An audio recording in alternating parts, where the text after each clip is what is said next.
chers amis, on peut commencer. Et d'abord, je remercie Guilain qui m'a mis en contact avec Maître Jean-Claude Cross.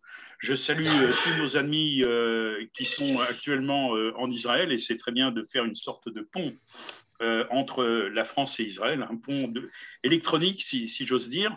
Et puis évidemment, écoutez, c'est un immense plaisir et un immense honneur pour nous de recevoir aujourd'hui Jean-Claude Cross, qui est un grand professionnel de la justice et qui a bien voulu nous donner aujourd'hui son analyse sur l'affaire Halimi. Alors, ça ne sera pas, comme il me l'a bien précisé, ça ne sera pas une sorte de version polémique, mais ce sera très factuel et il nous donnera tous les éléments de la réflexion. Et comme il me l'a expliqué, le monde judiciaire est un monde difficile à décoder, qui a son propre vocabulaire, ses techniques. D'ailleurs, je crois que parmi nous, il y a aujourd'hui beaucoup de juristes professionnels et c'est un grand honneur pour nous. Et donc, je continue la présentation. Si le terme de justice est le nom d'un ministère, d'une fonction en même temps que celui d'une vertu, elle ne se confond pas toujours avec la morale et l'équité, ce qui ne veut pas dire jamais pour une raison simple. Le citoyen doit avoir confiance en ses magistrats. Si cette confiance est sacrifiée, eh bien, le pacte social risque d'être brisé. Donc, un mot sur l'itinéraire de Jean-Claude Cross. C'est un ancien avocat, magistrat retraité. Après avoir été juge d'instruction, chef du parquet mineur de la Seine-Saint-Denis, président de chambre correctionnelle à Paris et avocat général, chef de la section antiterroriste à la cour d'assises de Paris, eh bien, cher Jean-Claude, c'est à vous. Bien, je vous remercie. L'émotion qu'a suscité l'affaire Halimi est une émotion légitime. Le problème de l'émotion, c'est que parfois, ça nous fait quitter le domaine du rationnel. Alors, je vais essayer, dans cette affaire, de poser des questions. Je vous le dis tout de suite, je n'ai pas toutes les réponses. Et comme c'est souvent, je crois, un peu talmudique, c'est plus la question qui est importante parfois que la réponse. Alors, un préliminaire absolument indispensable. Nous sommes sur la réaction vis-à-vis d'une décision de la Cour de cassation. La Cour de cassation ne juge pas en fait, elle juge en droit. C'est-à-dire, elle essaie d'expliquer si les premiers juges, les juges du fond, aussi bien de la Cour d'appel, de la Chambre de l'instruction, ont fait une bonne application ou non de la loi pénale. Donc, c'est le juge du droit. Elle n'évoque pas l'interprétation des faits, elle n'évoque pas tout ce qui concerne les circonstances de ce qui s'est passé. La deuxième réflexion que je veux avoir, c'est sur le débat qui concerne l'article 122-1 du Code pénal. Je vais être très simple, je vais essayer toujours d'être relativement simple en la matière. Cet article, c'est celui qui concerne l'irresponsabilité pénale. Irresponsabilité pénale, qu'est-ce que cela veut dire?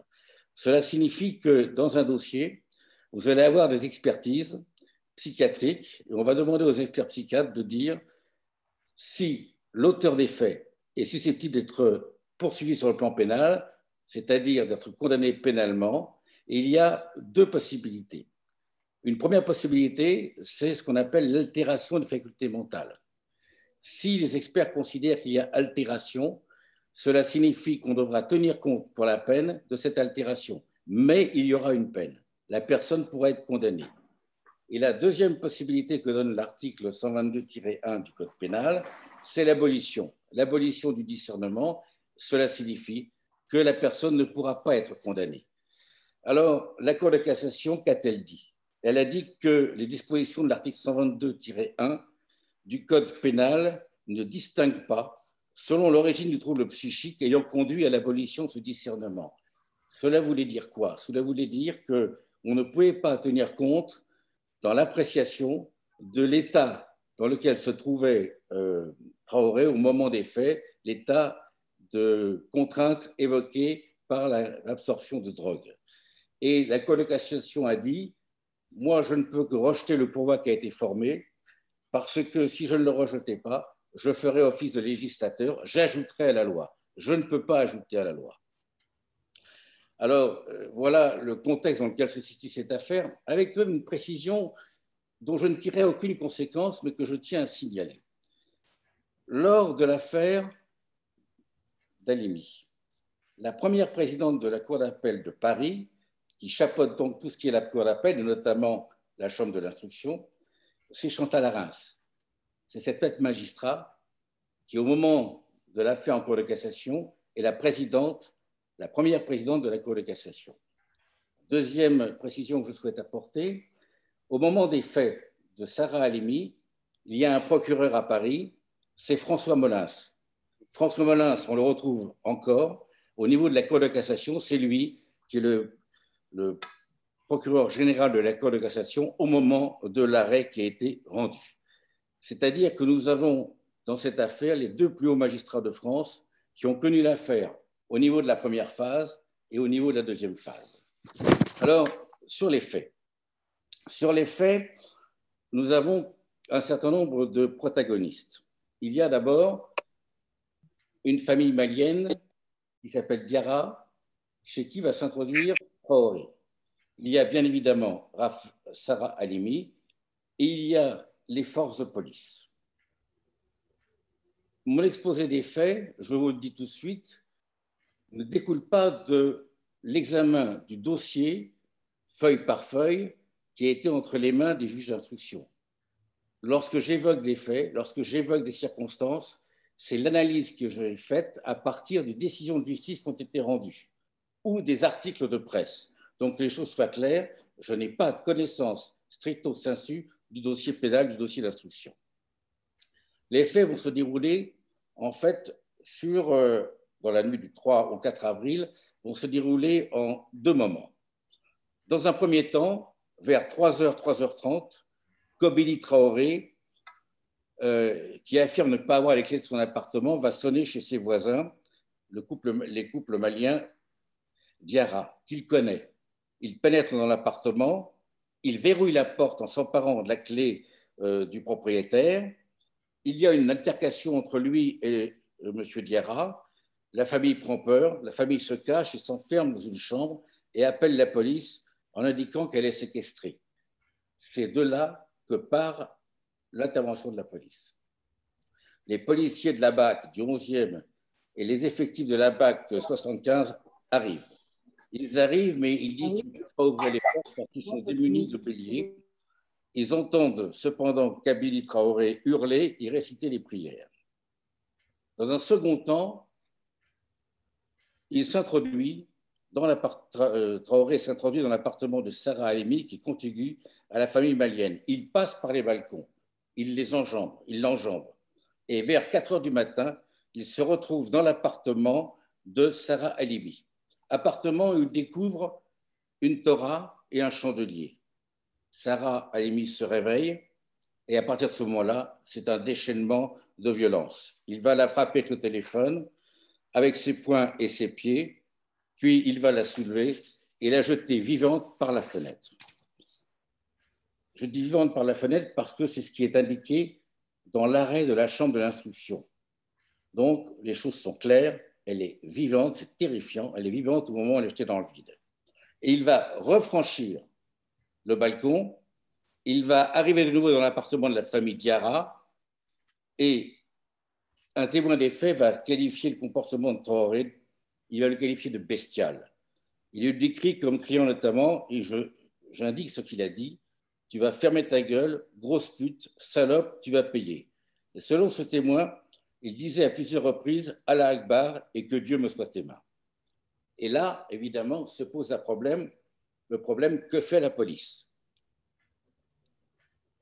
Kobili Traoré est interpellé à 5h35 au domicile de la famille malienne, alors qu'il est en train de réciter des versets du Coran. Et évidemment, le comportement des forces de police pose problème.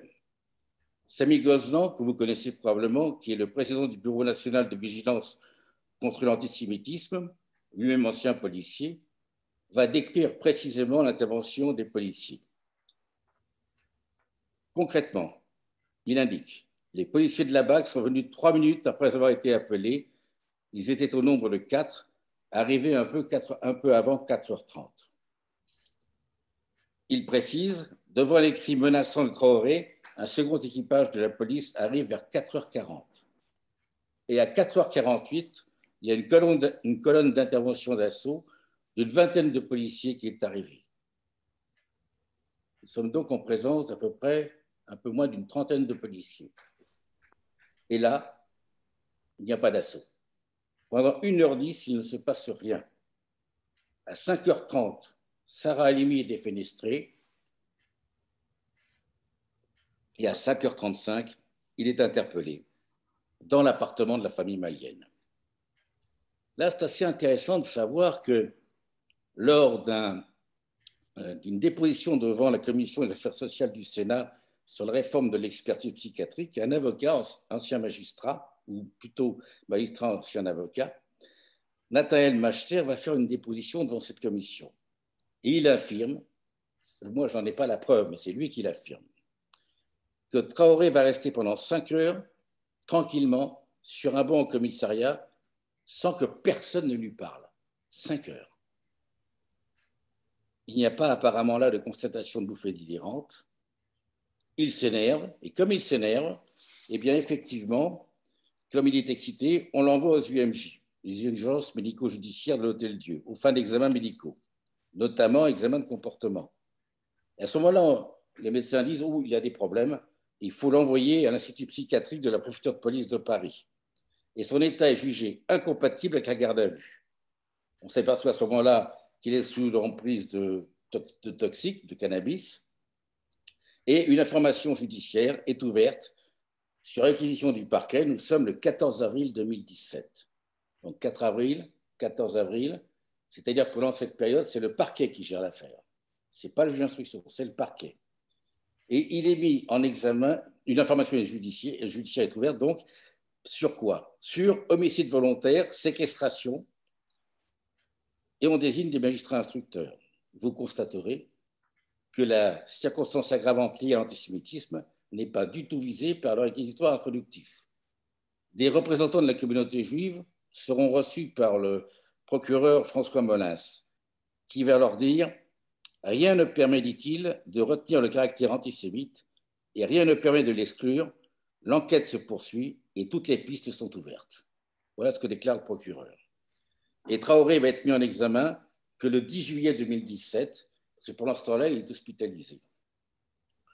Son édition étant alors incompatible avec son état de santé mentale.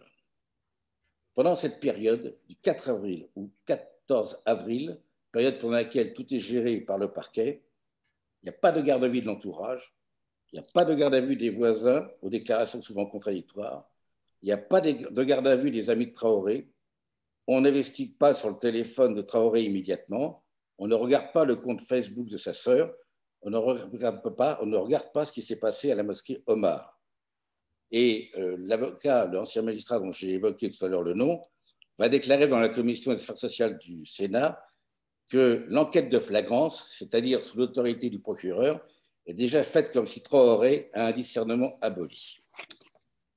Alors une fois que l'instruction est ouverte, l'information est ouverte, ce sont donc les juges d'instruction qui vont prendre la direction de cette affaire. Une instruction dont William Goldnadel, avocat de la sœur de Sarah Halimi, dira dans une déclaration que c'est bien la première fois de sa vie professionnelle qu'il a assisté à une instruction menée uniquement à des charges. Vous savez, d'habitude, on reproche toujours aux juges d'instruction d'instruire à charge. Eh bien là, pour la première fois, un avocat vient vous dire qu'il y a une instruction uniquement à des charges. D'où un certain nombre de questions que je vous propose d'examiner ensemble. D'abord, une première question, la reconstitution a été refusée. Vous savez, dans une affaire criminelle, la reconstitution, elle est quasiment automatique.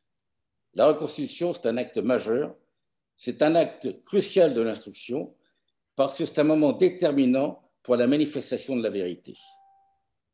Elle apparaît d'autant plus opportune, cette instruction, que nous savons qu'il y a un voisin qui a enregistré toute la scène.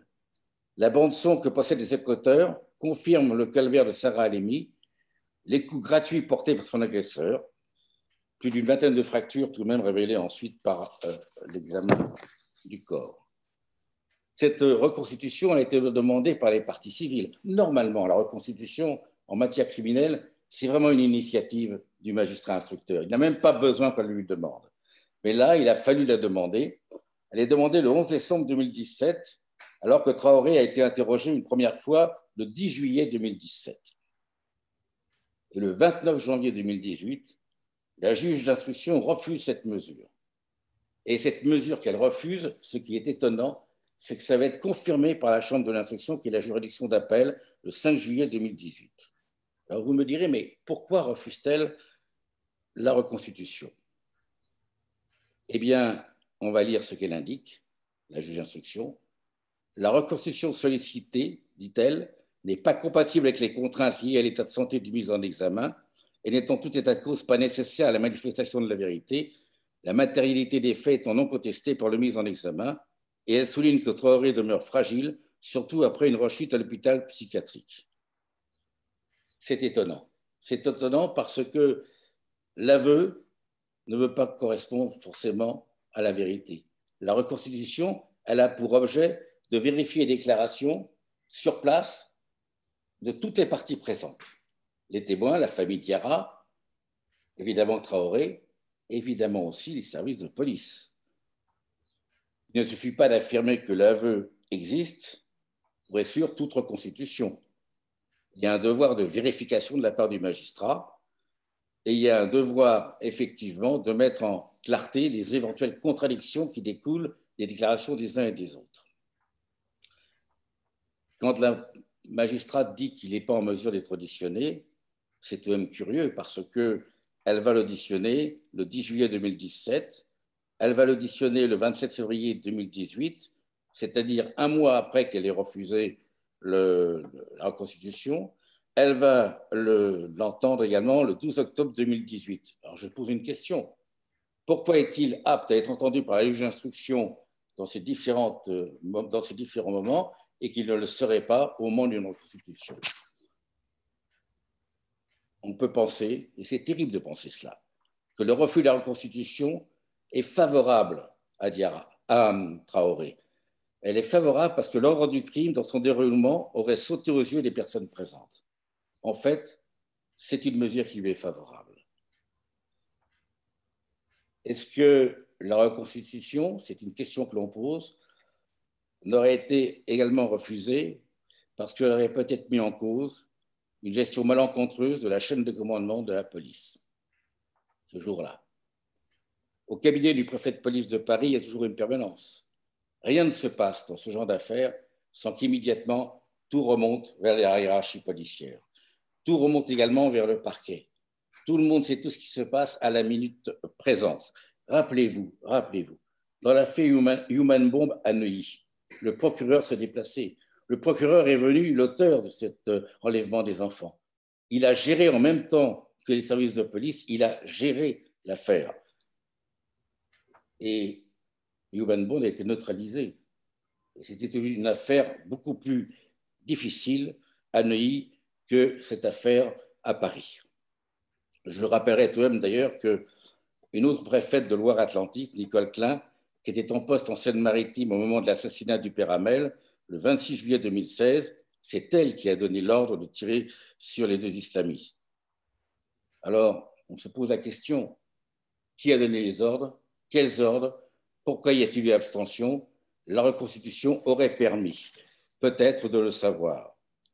Et un avocat, maître Loïc Henry, un des avocats de la famille de Sarah Halimi, a écrit sur son compte Facebook: nous sommes donc en présence d'un magistrat refusant la reconstitution de l'assassinat de Sarah Halimi afin d'éviter l'implication de par leur inaction des 28 policiers présents ce soir-là. En réalité, c'est l'implication de la chaîne de commandement. Les policiers qui sont présents, ils obéissent. On leur dit d'intervenir, ils interviennent. On leur dit de ne pas intervenir, ils n'interviennent pas.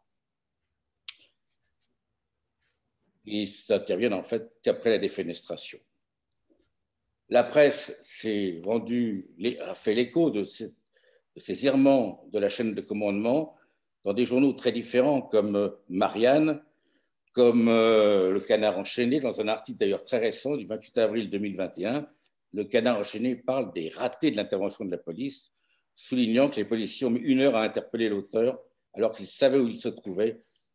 Alors, on s'aperçoit aussi que le journal Libération fait également état du silence des policiers présents en nombre dans les cages d'escalier, écoutant patiemment, écrit-il, les cris de la victime sous la torture, puis le choc de cette défenestration avant d'intervenir plus d'une heure après que le meurtrier ait quitté les lieux. Quelle raison a été donnée? Alors, il y a plusieurs hypothèses. Je ne fais que les relayer. Je ne sais pas si elles sont vraies, fausses. La première hypothèse, c'est que le préfet Cadot, qui était celui qui avait géré aussi les attentats extraordinaires de Paris, notamment de Bataclan, aurait craint peut-être que c'est une intervention immédiate et probablement de neutralisation de l'auteur aurait peut-être pu réveiller les banlieues, peut-être. Peut-être est-ce cette impression qu'on allait déclencher des émeutes, comme ça s'est passé en 2005. La deuxième hypothèse, c'est peut-être que le préfet Cadot pensait qu'on était en présence d'un terroriste avec des explosifs ou des armes, mais c'était très simple. La famille Guéra qui a appelé les policiers qui étaient présents, et lorsqu'il enjambe le balcon, on s'aperçoit qu'il n'a ni arme, ni ceinture explosive. Donc les choses étaient très simples à ce moment-là. Donc voilà une interrogation terrible. Et ce qui est terrible, c'est que c'est un échec de l'intervention policière. Normalement, l'inspection générale de la police nationale, dans un tel échec, devrait être saisie pour savoir ce qui s'est passé, pour comprendre pourquoi il y a eu échec. Rien de cela. Une autre question qui se pose, après celle-ci, c'est évidemment la question de savoir pourquoi il y a eu 3 expertises. Encore que, avant de poser cette question, il faut peut-être se rappeler qui est Traoré. Traoré, c'est un délinquant d'habitude. C'est un jeune homme qui est né en 1990 et qui, entre janvier 2004 et juin 2015, c'est-à-dire 11 années, va avoir un casier judiciaire portant 20 condamnations.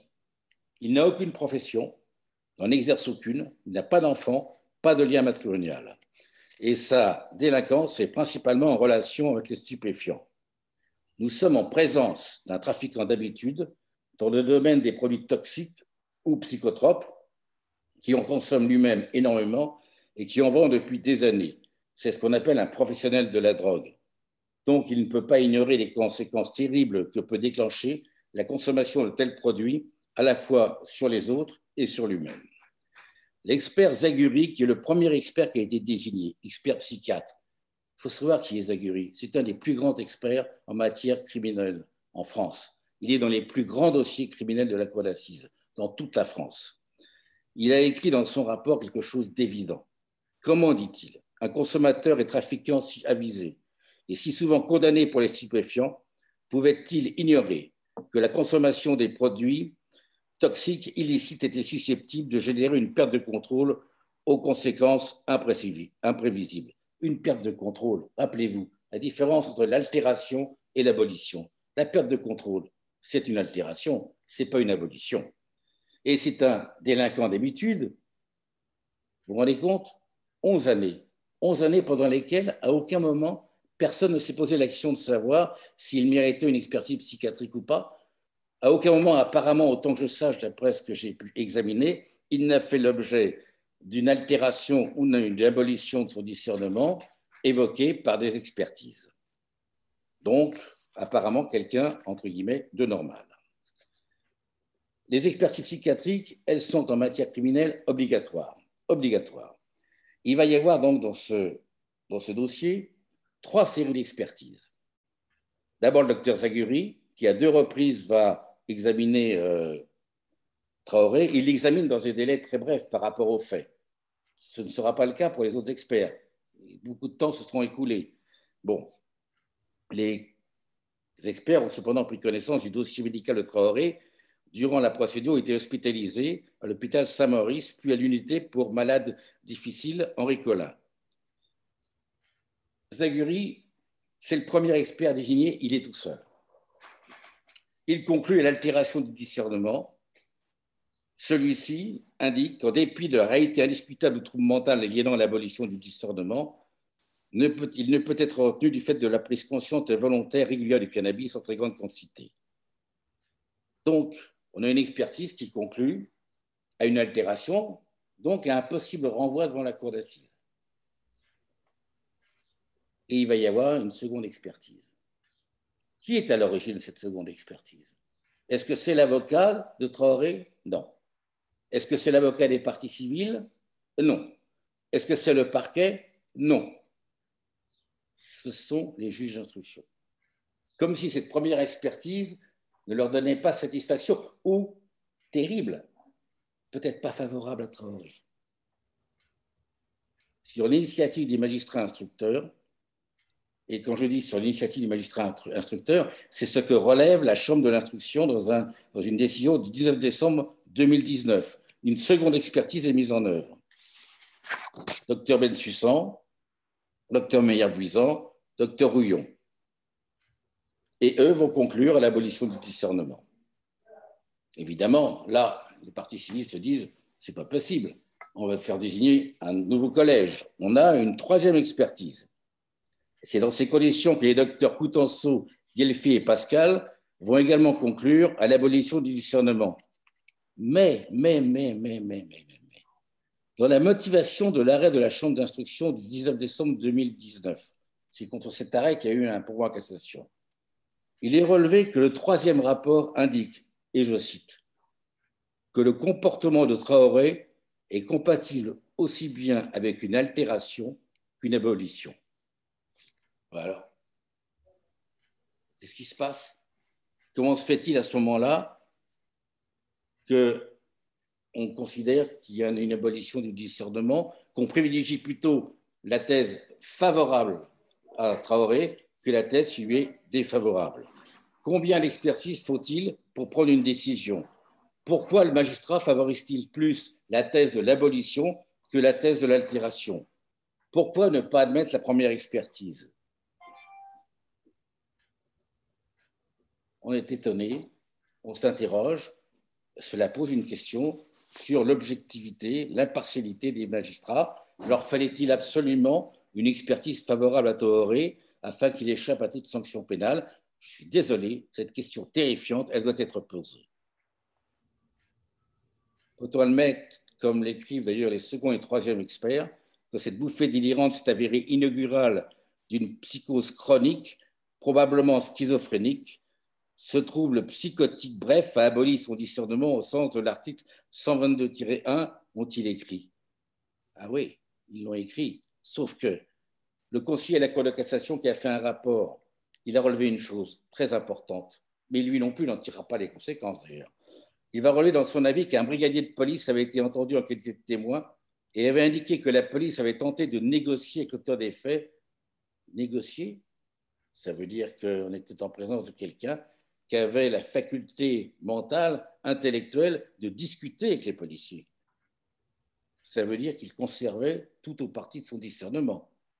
Sauf que, également, lors de l'audience devant la Chambre de l'instruction qui a rédigé l'arrêt qui est l'objet du pourvoi, le second collège d'experts dirigé par M. Bensussan, vous savez ce qui s'est passé? Il a reconnu que le diagnostic de schizophrénie sur lequel reposait leur raisonnement était erroné. Donc, ils avaient fait une erreur.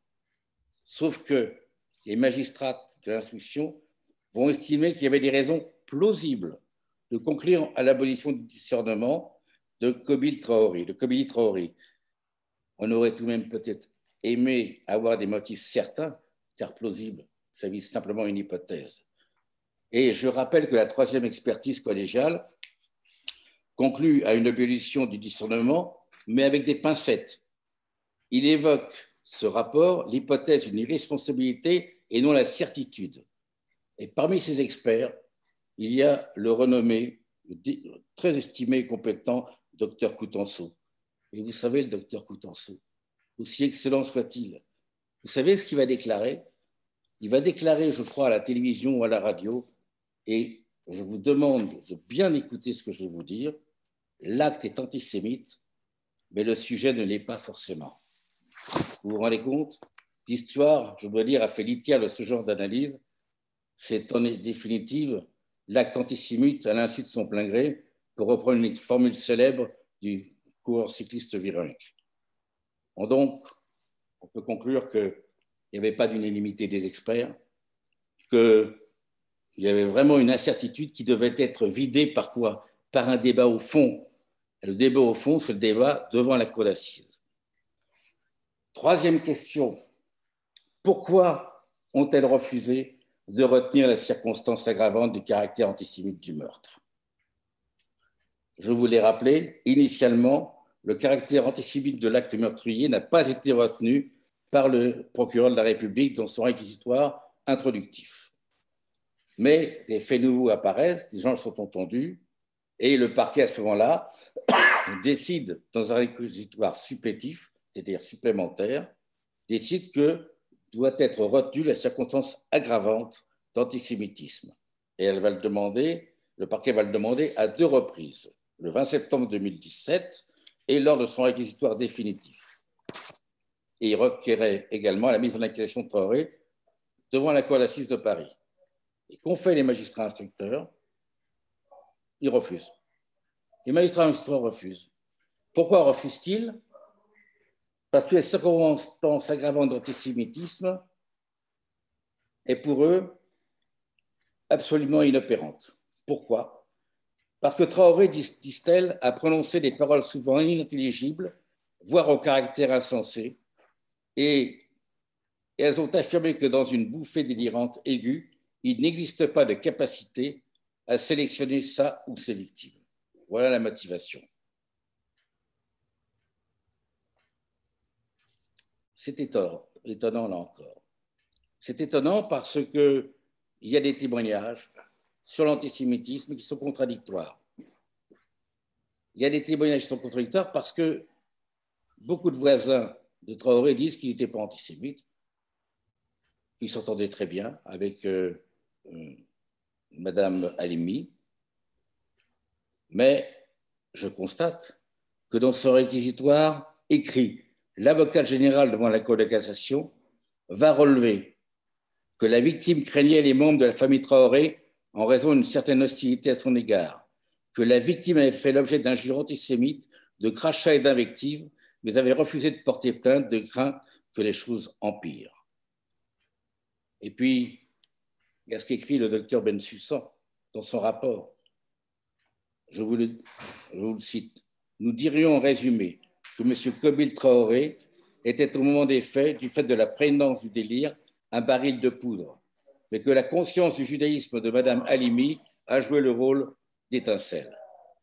Donc, les magistrats instructeurs vont voir leur refus de retenir la circonstance aggravante de l'antisémitisme, vont voir cette décision annulée par la Chambre de l'instruction dans son arrêt du 19 décembre 2019. Cet arrêt retient la circonstance aggravante de l'antisémitisme. C'est cet arrêt qui fait l'objet du pourvoi. Pourquoi? Parce qu'en réalité, la Chambre de l'instruction, je vous le rappelle, elle est saisie par les juges d'instruction. Elle est saisie par les juges d'instruction pour que ce soit statué sur l'irresponsabilité. C'est la question suivante que je veux poser. Pourquoi le choix du renvoi devant la Chambre d'instruction plutôt que celui d'un renvoi devant la cour d'assises? Les magistrats instructeurs, il faut que je donne une petite explication procédurale, avaient, suite au réquisitoire définitif du procureur, un choix. Soit le réquisitoire définitif était suivi par une ordonnance de renvoi devant la cour d'assises pour y être jugé, soit il faisait effectivement application des dispositions de la loi de Dati, qui permettait effectivement un débat dans la Chambre de l'instruction lorsqu'il y avait un problème d'irresponsabilité pénale. Le problème, c'est que lorsque les magistrats instructeurs font le choix de saisir la Chambre de l'instruction sur responsabilité pénale, ce choix ne peut pas faire l'objet d'un appel. Et ce choix, c'est ni celui du parquet, ni celui des parties civiles. Ce choix contraint un débat devant la Chambre de l'instruction sur la responsabilité. Pourquoi choisit-elle ce cheminement procédural? J'ai une hypothèse, elle vaut ce qu'elle vaut. Ça peut être effectivement quelque chose qui correspond à un procès d'intention, mais je viens vous dire que si on choisit la Chambre de l'instruction, on choisit 3 magistrats professionnels. Si on choisit le renvoi devant la cour d'assises, on choisit 9 personnes, 3 magistrats professionnels plus les jurés.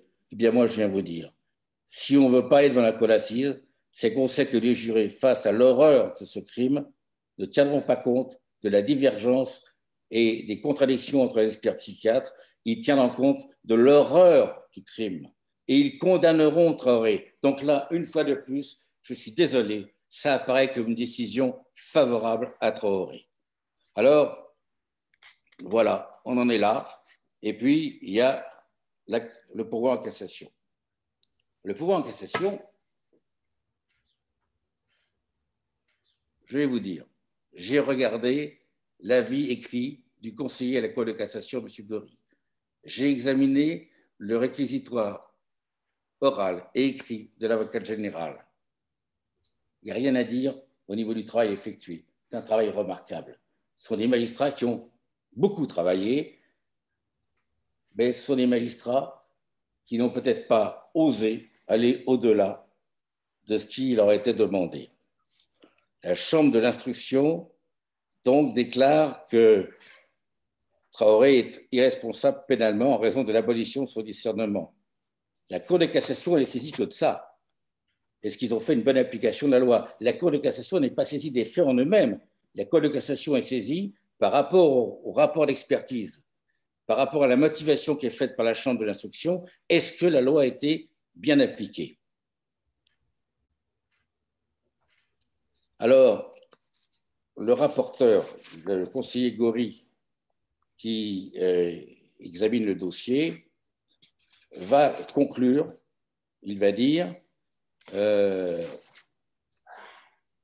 on doit écarter le pourvoi, on doit rejeter le pourvoi parce que la loi dit abolition ou altération, mais ne met pas en avant la cause de cette altération.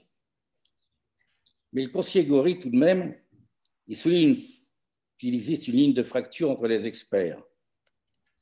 Il dit, dans une certaine mesure, qu'on se trouve en présence d'une idéologie médicale. L'idéologie médicale, ça rend difficile et la logique judiciaire qui doit en découler. Et il le dit, le conseiller Gory, tout cela vient remettre en cause les frontières classiques de l'irresponsabilité pour cause de trouble mental. Alors moi, je pose la question, si les frontières ne peuvent pas être définies, il faut que, selon nous, le fond sur les responsabilités soit tranché par une audience devant la cour d'assises. Le conseiller Gory dit aussi que est-ce que la chambre criminelle doit donner à la question qui est posée une décision de principe ou renvoyer à l'appréciation souveraine des juges du fond? Se pose la question. Ça veut dire que pour lui, même quand il se pose la question du renvoi en cour d'assises, la réponse de l'exclusion de renvoi devant la cour d'assises, elle n'est pas résolue de manière définitive. Et alors, il écrit aussi dans son rapport, il n'apparaît pas dans l'état du dossier que l'auteur soit dans un état qui l'empêcherait de se défendre devant une juridiction pénale. Dans son rapport, il dit ça. Comment comprendre alors qu'il soit en état de se défendre dans le même temps où il serait déclaré irresponsable pénalement des actes odieux qu'il a accomplis? Et pourtant, ce conseiller conclut au rejet. Que dit l'avocat général? L'avocat général, elle fait un réquisitoire écrit de 87 pages. Pendant 86 pages,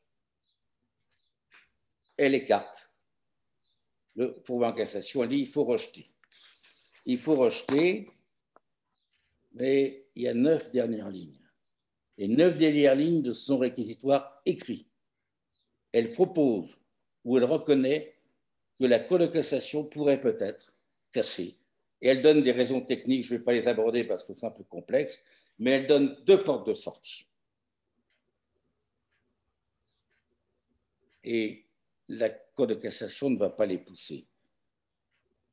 Elle ne va pas les pousser. Et à un moment donné, dans son réquisitoire écrit, l'avocat général explique que la notion dégagée par l'article 122 du Code pénal est actuellement en cours d'examen par l'Assemblée nationale sur une proposition de loi visant à la réformer. Et réformer en disant que justement, si on se met dans un état qui favorise soit l'altération, soit l'abolition, eh bien, il ne peut pas y en avoir parce qu'on est responsable de ces actes. Et elle écrit que la perspective de réflexion législative menée par les députés à ce moment-là doit inciter à la prudence. Doit inciter à la prudence. Alors, noir sur blanc, elle indique, il serait paradoxal que la Chambre adopte un nouveau principe à portée générale d'exclusion de l'irresponsabilité pénale en cas de consommation volontaire de toxiques, sans avoir tous ces éléments d'analyse et à l'heure où précisément la représentation nationale s'est emparée du sujet au risque d'aller, ce faisant, dans un sens qui ne sera, in fine, peut-être pas celui du législateur. Prudence juridique de la Cour de cassation, peur d'être en contradiction avec le législatif, on ne comprend pas. On ne comprend pas pourquoi. Parce que la Cour de cassation, elle a su de temps en temps aller au-delà. Elle a su effectivement statuer ce qu'on appelle contra legem, c'est-à-dire créer un état de droit à partir d'un moment juridique où il n'existe pas dans la loi la solution qui est proposée par la Cour de cassation. Je vais essayer d'être clair. La Cour de cassation, par exemple, elle a rendu un arrêt le 14 octobre 2020 disant que le viol, il fallait une pénétration suffisante pour qu'il soit retenu comme crime. Mais la loi ne dit pas ça. La loi, elle parle uniquement de pénétration. Donc là, la Cour de cassation, dans une action d'espèce, a considéré qu'il fallait interpréter, aller au-delà de la loi. Elle l'a fait. Dans une autre affaire très ancienne, civile cette fois-ci, vous savez, à un moment donné, le concubinage n'était pas reconnu par la loi. Ce qui fait que lorsque le concubin avait un accident mortel, la concubine n'était pas indemnisée parce qu'il n'y avait pas de lien légitime. En 1970, alors que la loi n'a pas changé, la Cour de cassation, toute chambre réunie, va poser le principe du droit à indemnisation de la concubine, alors que la loi n'avait pas changé. Ça veut dire quoi? Ça veut dire que la Cour de cassation fait ce qu'elle veut. Elle est la Chambre suprême. Elle fait d'autant plus ce qu'elle veut que dans un arrêt du 13 février 2018, dans une affaire identique, dans une affaire criminelle identique, une personne avait été mise en examen, une chef de tentative d'assassinat, elle a fait l'objet de 3 expertises médicales. 2 avaient conclu à l'abolition, une avait conclu à tout trouble psychique. Il avait été décidé de renvoyer le mis en examen devant la cour d'assises et la Cour de cassation à ce moment-là avait dit la consommation importante de stupéfiants ne doit pas s'analyser comme une cause d'abolition du discernement, mais au contraire comme une circonstance aggravante.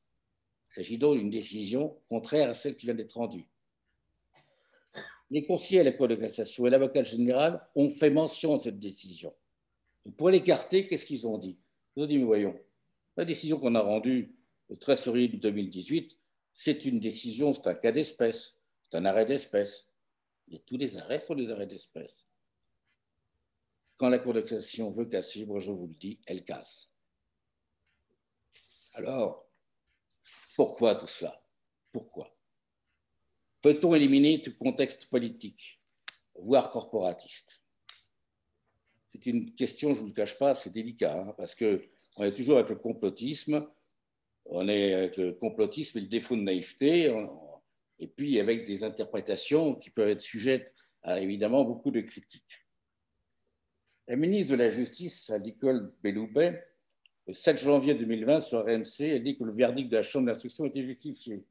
Nous sommes, dit-elle, dans un état de droit. Et dans cet état de droit, on ne juge pas les personnes qui sont irresponsables pénalement. Et elle déclare que la reconnaissance du crime antisémite a été faite par les juges. 3 remarques tout de même.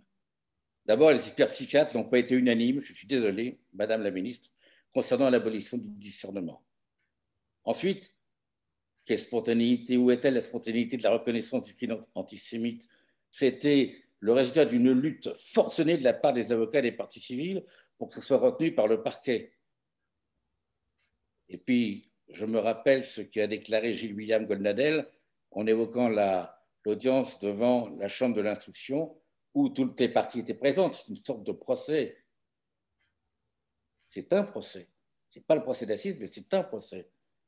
Il indique, quant à Kobili Traoré, écrit Goldnadel, Quand je lui ai demandé à l'audience de la chambre de l'instruction comment il allait, il m'a répondu « bien ». Et à les questions « est-ce que vous êtes accessible à un châtiment pénal ?» il a dit « oui ». Et Maître Gonadel conclut, on avait affaire à un type complètement lucide. Alors, il y a très peu de temps, le 17 avril 2021, dans une tribune dans Le Figaro, le grand rabbin de France, Chaim Corsia, rappelle qu'à l'occasion de sa visite en Israël le 23 janvier 2020, pour le 75e anniversaire de la libération du camp d'Auschwitz, le président Macron avait évoqué l'affaire de Sarah Halimi et s'était étonné de la décision de la Chambre de l'instruction déclarant le meurtrier irresponsable. Il avait affirmé publiquement, le président Macron, le besoin de procès. Il avait dit il faut que tout ce qu'un procès comporte de réparation puisse se tenir. Aïe, aïe, aïe, aïe, aïe, aïe. Monsieur le Président, pourquoi avez-vous fait cette déclaration? Pourquoi l'exécutif intervient-il dans le domaine du judiciaire?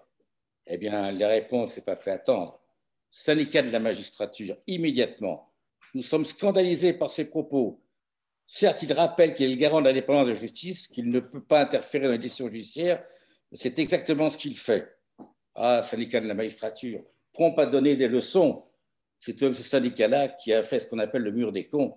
Je ne sais pas si vous vous souvenez de cette circonstance où figurait dans les locaux du syndicat de la magistrature la liste des parents victimes d'assassinat de viol pour l'enfant, la liste de magistrats ou d'avocats qui malheureusement n'étaient pas du côté de la magistrature et qui considéraient ce magistrat, il s'agissait de cons. Comme quoi, on avait peut-être un peu la crainte de passer devant des magistrats membres du syndicat de la magistrature.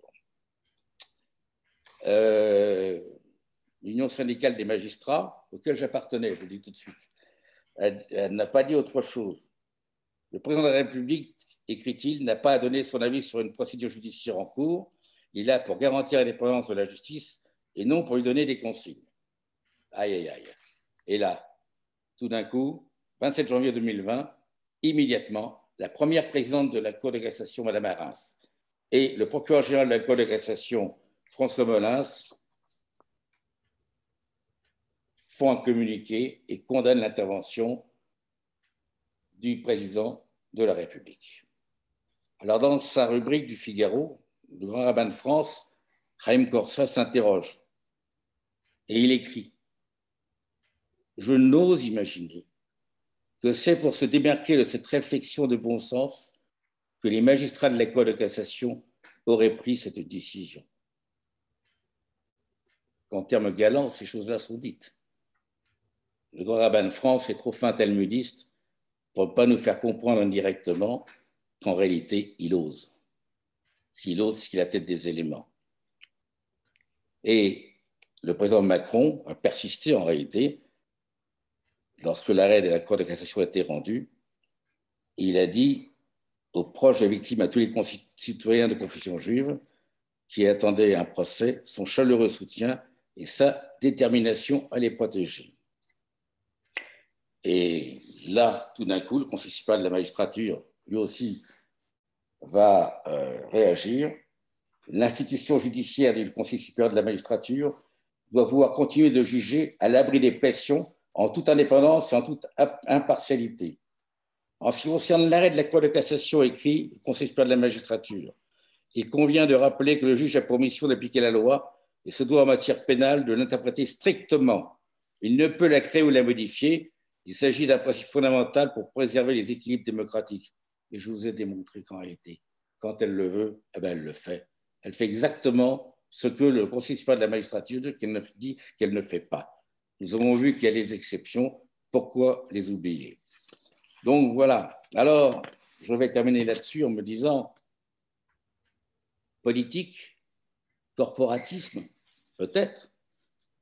La nomination d'Éric Dupond-Moretti en qualité de garde des Sceaux a été reçue comme une déclaration de guerre par le principal syndicat des magistrats. Le 28 septembre 2020, les deux plus hauts magistrats de l'ordre judiciaire donc, sont sortis de leur réserve dans une tribune du Monde à propos de propos tenus par le garde des Sceaux Éric Dupond-Moretti. Ils se sont inquiétés de la situation dans laquelle se trouvait, ici, parce que lui, excusez-moi, le garde des Sceaux s'est inquiété de la situation dans laquelle se trouvait l'institution judiciaire. Et puis, il y a eu ensuite la nomination d'une avocate à la tête de l'École nationale de la magistrature, très critiquée.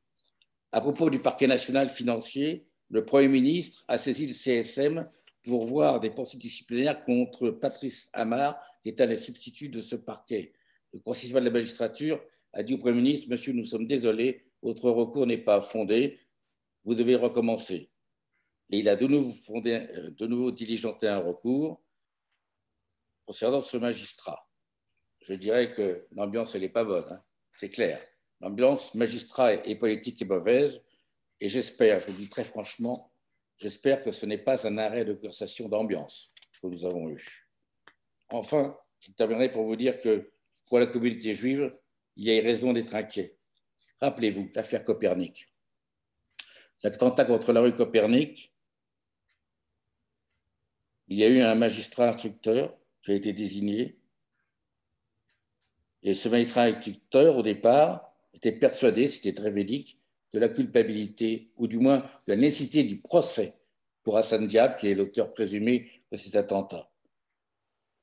Contre l'avis du parquet, contre l'avis qu'avait le précédent magistrat instructeur, les nouveaux magistrats ont décidé d'un non-lieu et ont mis en liberté Hassan Diab, qui aujourd'hui se trouve tranquillement au Canada. Il y a eu, contre ce non-lieu, il y a eu un appel qui a été formé et la chambre de l'instruction a dit: ah non, il faut le renvoyer devant la cour d'assises. Il y a des éléments. Il faut un procès.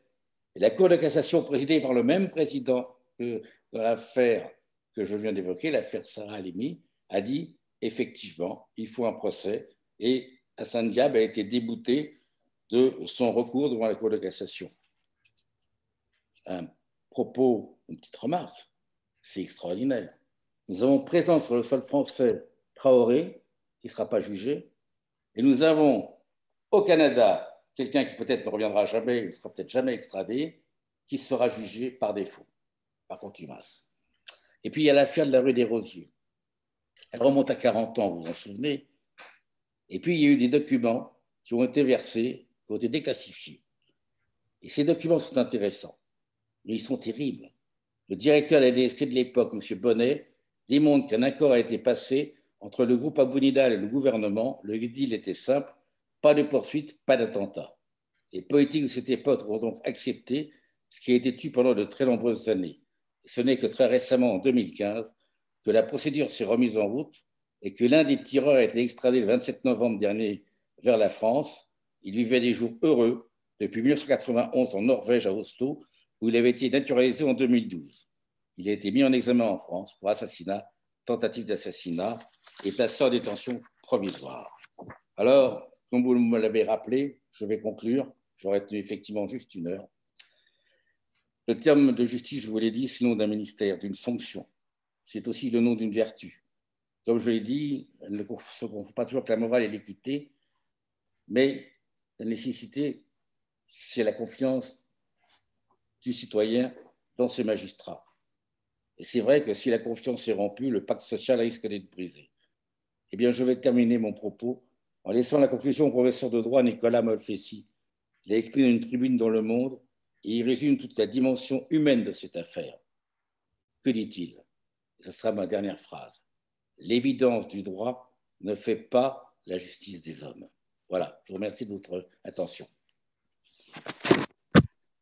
Eh bien, chers amis, nous sommes à l'heure actuelle une 50aine et je remercie chaleureusement Jean-Claude Cros pour cet exposé magistral extrêmement clair, extrêmement précis, sans polémique. Et malheureusement, l'ambiance est lourde, il faut bien le reconnaître. Cependant, je vous propose d'ouvrir tous vos micros avant les échanges. Nous allons passer maintenant au stade des échanges. Je vous propose, comme transition, d'ouvrir vos micros pour une première salve d'applaudissements.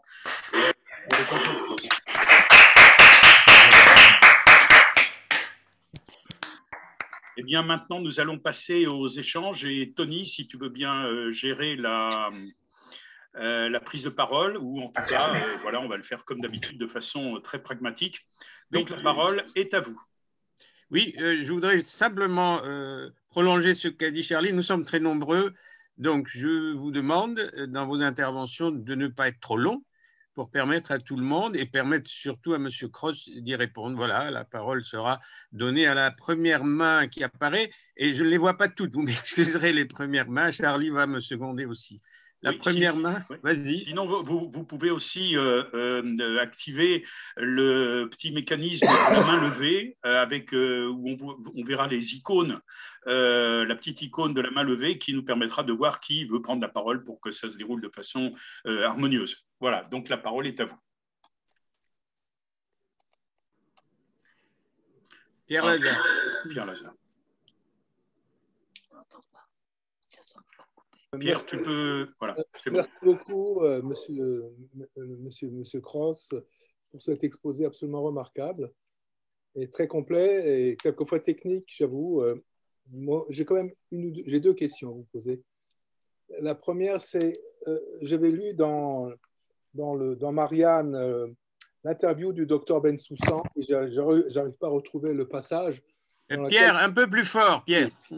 Dans l'interview du docteur Bensoussan qu'il a fait à Marianne, il évoquait une confrontation contradictoire entre les experts et c'est un argument qui était avancé pour justifier l'irresponsabilité en disant qu'en fait cet argument qui avait été demandé a eu effectivement lieu. Donc d'après les gens qui sont du côté de Bensoussan, il y aura eu, la décision aurait pu être prise déjà à ce moment-là. Donc, c'est ça la première question, une question vraiment technique. La deuxième question, c'est quels sont les recours qu'on peut avoir aujourd'hui face à cette décision? Par exemple, devant la Cour européenne de justice, on a évoqué ça. Quelles sont les chances d'aboutir dans une telle démarche? Voilà. Merci beaucoup. Monsieur Cross. Oui, alors, je crois que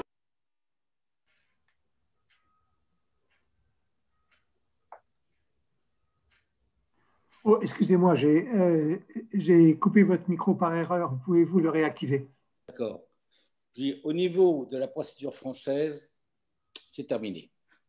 C'est terminé. Peut-on saisir la Cour européenne des droits de l'homme? Je crois que cette hypothèse a été peut-être examinée, mais qu'elle n'est pas retenue. C'est très, très dur de trouver le fondement juridique. J'ai un de mes amis avocats qui se pose la question de savoir si on ne pourrait pas saisir la Cour européenne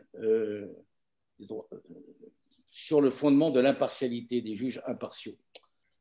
À cause de la présence, justement, au niveau de la Cour d'appel et au niveau du tribunal à l'origine de Chantal Arens et du procureur, et ensuite le fait qu'il soit devenu premier président de la Cour de cassation et procureur général de la Cour de cassation. C'est une hypothèse qui est en train d'être examinée par un de mes amis avocats. Je ne sais pas s'il va y arriver ou pas. C'est sûr que ni Chantal Arens, ni le procureur général de la Cour de cassation ne sont intervenus de manière directe. C'est clair. Hein? Les magistrats de la Cour de cassation siègent, sont totalement indépendants. Je dois vous dire que moi, je leur fais, quand je dis je leur fais confiance, je veux dire que pour moi, ils se sont trouvés amenés dans une impasse à cause des magistrats instructeurs. C'est eux qui ont tout fait pour que cette affaire aille dans le mur, qu'on se trouve face à une impasse. Ils auraient pu sortir de l'impasse s'ils avaient vraiment voulu. Ils n'ont pas voulu, je ne sais pas pourquoi, mais ils auraient pu. Donc, la Cour européenne, je suis un peu dubitatif. La deuxième question, la première question, c'était sur la réunion l'entrevue contradictoire qui a eu lieu à un moment donné avec les experts et les avocats selon laquelle la décision a été prise et de l'irresponsabilité. Enfin, entre parenthèses. Sur ce plan-là, je ne suis pas au courant. Je ne suis pas du tout au courant de cette réunion qui aurait eu lieu entre les avocats. Mais quels avocats? Les avocats partie civile, défense et tous les avocats de la défense. Moi, je ne suis pas expert, oui. mais je vais essayer de retrouver j'ai l'article devant moi, j'essaie de le retrouver. Je interviendrai si je trouve la référence exacte. Oui, d'accord. Il y a une confrontation avec tous les experts. Et bon, voilà, j'arrête. Hein. OK. Guylain a demandé la parole et puis Michel. Guylain, à toi. Merci Jean-Claude. Je voulais commencer par une référence à un texte que nous avons tous lu il y a seulement quelques jours et qui est celui de la Megillah de Ruth, qui commence par le verset suivant « Vaïhi bemot shefot hashoftim, vaïhi ra'av ba'aretz ». Vaïhi bemot shefot hashoftim, on peut le traduire de différentes façons. Ça peut être « c'était le temps où les juges jugeaient et il y a eu une famine ». Et la contiguïté des événements est quand même de nature à nous interpeller. On peut même traduire « c'était au temps où les juges jugeaient et il y a eu une famine ». Et qui étaient ces juges? Et c'est ça le sens de la question que je voulais poser à Jean-Claude, parce qu'il met très justement l'accent sur le point faible de toute cette affaire, qui est l'action des magistrats instructeurs. Est-ce qu'on connaît ces magistrats instructeurs? Est-ce qu'on sait qui c'est? Est-ce qu'on a déjà eu l'occasion de connaître leur manière de juger dans les affaires précédentes? Moi, je pourrais simplement dire une anecdote personnelle. En Israël, lorsqu'on a affaire à un juge, il suffit de taper son nom sur Internet et on a la liste de toutes les affaires qu'il a jugées. Et on sait comment il les a jugées. Alors, personnellement, si tu tapes mon nom sur Internet, tu verras les affaires principales que j'ai jugées quand j'étais président de chambre à la correctionnelle ou quand j'étais avocat général à la section antiterroriste. Tu auras la liste. Pour les magistrats instructeurs, je pense que tu auras la liste que pour les magistrats instructeurs les plus célèbres, notamment les financiers. Van Ruynbeck, on va savoir que Van Ruynbeck, il a fait tel dossier, tu pourras le voir. Mais pour la plupart des autres juges d'instruction qui travaillent dans la discrétion, si j'ose dire, on ne le sait pas. Pardon, ces deux magistrates, je ne les connais pas. Oh là, qu'est-ce que j'ai fait? Ces deux magistrates, je ne les connais pas. Je ne sais pas quels sont leur âge. Je ne sais pas quel a été leur parcours. Véritablement, là, je suis incapable de pouvoir dire ce qu'il en est. Vous m'entendez? Oui, très bien. Là, mon écran est parti, là, je ne sais pas ce qui s'est passé. Voilà, j'ai fait une manip. Bon. Et donc, je ne sais pas. Ce que je peux vous dire, c'est qu'effectivement, un juge d'instruction, homme ou femme, c'est un être humain qui a ses propres aspects, ses propres options, ses obsessions ou ses marottes. Très véridique dans l'affaire de Copernic, il aurait renvoyé devant la cour d'assises, c'est clair et net. Son successeur ne l'a pas fait. Il y a des appréciations différentes. Je n'ose pas vous dire que la politique a son rôle, mais je me souviens que lorsque je suis arrivé à Bobigny, responsable du parquet mineur, un très bon ami à moi m'a dit « Je ne comprends pas que tu ne comprennes pas que l'acte de juger est politique. » Pour moi, l'acte de juger, il n'est pas politique. On est le serviteur de la loi, mais on n'est pas là pour faire qu'on impose son idéologie. Alors, mais malheureusement, nous sommes des hommes, donc il y a des dossiers, il y a des affaires dans lesquelles on dit « Qui préside ?» « Ah, c'est un tel. Ouh là là, c'est mauvais pour vous. » « Ah, c'est un tel. Ah, c'est bon pour vous. » Vous savez, je vais raconter une anecdote. Lorsque j'étais juge aux affaires familiales, j'avais eu une réputation qui était la suivante. Ne dites jamais à M. Cross que vous fumez, il va augmenter la pension alimentaire du coût de la consommation mensuelle de cigarettes. Et donc, j'avais une réputation. Cross, il était anti-tabac, donc il va vous demander si vous fumez et dites-lui que non. Vous voyez, donc on a aussi chacun ses petites marottes. Hein. Mais ce qui est très grave, évidemment, nous, ce qu'on peut exiger, c'est l'impartialité. Pourquoi dans cette affaire, à chaque fois qu'il y a un choix à faire, c'est toujours un choix favorable à Traoré, jamais à la victime. Et là, je n'ai pas la réponse. Ou plutôt, j'ai peut-être peur de la réponse. Je m'arrêterai là.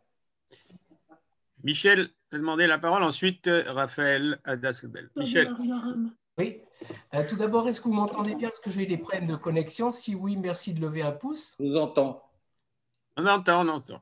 Alors, pour être concis, je vais essayer de l'être. J'ai un préambule, j'ai une réflexion et j'ai une question.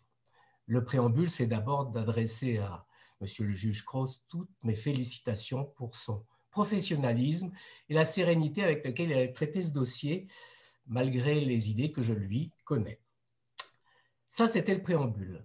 La réflexion, elle est très primaire, elle est très tribale, elle est très communautaire et je m'en excuse. J'ai le sentiment que dans cette affaire, on pourrait tout à fait traiter cela par des allégories. En effet, si on juge que cette sombre crapule de Traoré représente l'islamisme, et je ne dis pas l'islamo-gauchisme pour ne pas susciter de polémique sur ce forum, disons l'islamisme, si l'on considère que la justice globalement, que ce soit l'instruction ou l'appel ou même la dernière instance, serait représentée par les institutions internationales, en particulier par l'ONU, et qu'enfin, cette pauvre Madame Halimi, paix à son âme, représenterait Israël et les Juifs de la communauté mondiale. Eh bien, on peut penser qu'il nous manque un seul élément sur cette comparaison, c'est quelle est la bouffée délirante et éventuellement que représenterait la schizophrénie présumée de cette sombre canaille. Eh bien, on pourrait dire que c'est, allez, soi-disant l'oppression d'Israël face au pauvre peuple palestinien. Voilà, je livre cette réflexion à l'ensemble des participants. J'en terminerai par ma question. Je sais que Maître Gilles William Goldnadel ainsi que Monsieur Spinner, Maître Spinner, sont partis courageusement défendre notre cause auprès des tribunaux d'Israël, qui n'ont pas, je pars sous le contrôle de Monsieur Cross, la même juridiction que la nôtre, puisqu'elle est anglo-saxonne. Néanmoins, ma question est la suivante. Ne serait-il pas plus efficace d'en appeler au tribunal international de la Haye? Si oui, quelles sont les modalités? Non, le tribunal international de la Haye, c'est les litiges entre les États, si je ne me trompe pas. Voilà, c'est ça le problème. Quant à la solution d'aller vers Israël, je ne sais pas. Je vous dis très franchement, je suis un peu dubitatif. Le problème, il est vrai que dans ce dossier, la symbolique, elle est très forte. Elle est terrifiante. La symbolique est très forte. Comme je le disais, on ne peut pas admettre que quelqu'un soit tué dans de telles circonstances s'il n'y a pas au moins unanimité des experts psychiatres. Il y a eu une affaire, je crois que c'est l'affaire Selam, je crois, il y a quelques années, où effectivement l'auteur a été déclaré irresponsable pénalement, mais il y avait unanimité de tous les experts, ce qui n'est pas le cas là.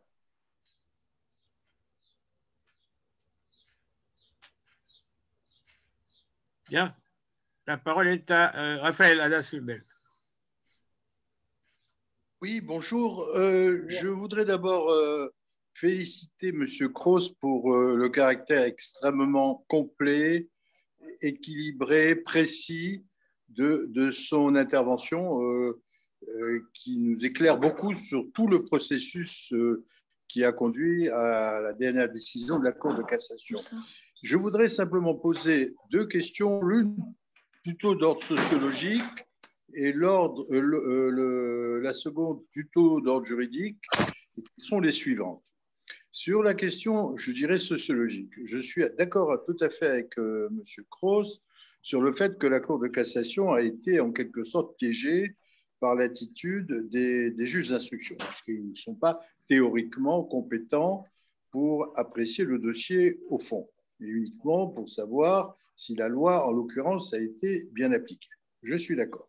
Mais comme vous l'avez rappelé très justement, il y a un précédent de la Cour de cassation que vous avez cité, où la Cour elle-même a, certes, confirmant la chambre de l'instruction, dit que la prise de drogue pouvait être regardée comme une circonstance aggravante. Donc la Cour elle-même s'était déjà prononcée dans ce sens. Et elle, au lieu de dire que c'est un cas d'espèce, elle aurait pu se fonder sur ce précédent, en quelque sorte, pour essayer effectivement d'interpréter différemment la loi. Et c'est le rôle du juge de cassation que de faire accomplir, comme vous l'avez dit, des progrès dans l'interprétation de la loi.